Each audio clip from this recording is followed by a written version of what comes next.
chicos y chicas de YouTube, hoy estamos en un nuevo video para mi canal. Espero que estén súper bien. Para los que no me conocen, mi nombre es Brenda y si sos nuevo en mi canal, te invito ahorita mismo a que te suscribas a mi canal y que le pongas muchos likes a todos mis videos. Si no puedes hacerlo, no te obligo. En el día de hoy yo estaba viendo en YouTube una niña súper talentosa que solamente en su canal hace slime y bueno, algunas otras cosas. Que yo vi que uno de sus videos hacía mezclando slime. Yo tengo este slime que lo voy a mezclar.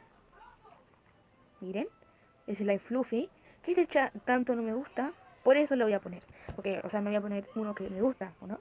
Y es que se rompe, y bueno, por eso mismo.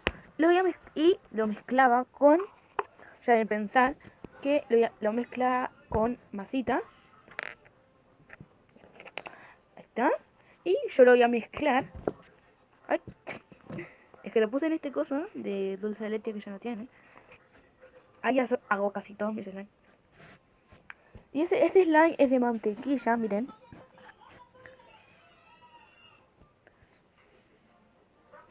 O sea que se estiran en la mesa. O sea, los slime normales se estiran, pero se estiran. No sé. Bueno, así que... Bueno. ¡Ah! Se me va a caer. Bueno, así que lo voy a poner ahí. A ver, lo voy a poner igual que antes. ¿Ven? Ahí está. Y ahora ella lo ponía primero el slime, lo hacía en bolita. Le voy a poner. Ay.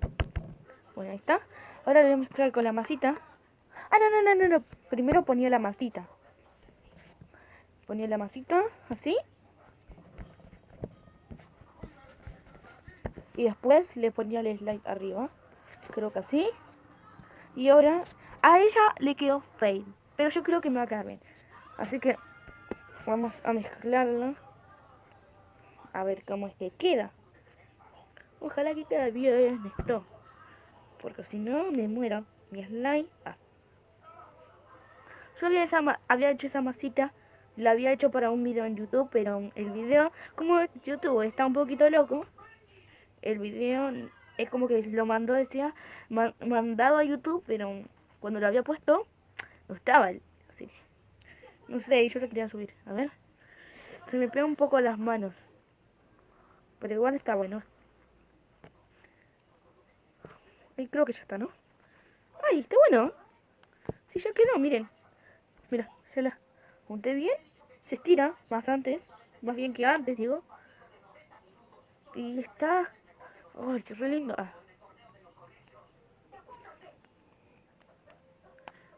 Bueno. Miren, está re lindo esto. Bueno, y está súper bien. Así que espero que les haya encantado mucho mi video. Y no olviden de suscribirse, ya les dije al principio lo demás. Y no olviden de darle like. Y nos vemos en un próximo video. Bye.